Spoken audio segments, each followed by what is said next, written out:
You and I haven't always agreed on how much latitude enhanced individuals deserve. But what you've accomplished has given me reason to reconsider.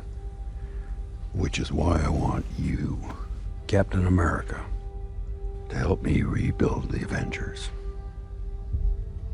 The Avengers? Yes, sir.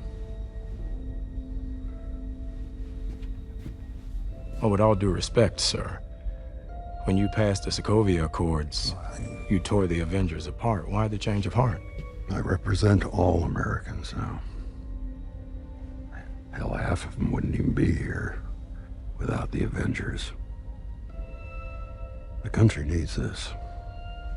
And when we disagree on how to manage a situation, what happens then? Figure it out together.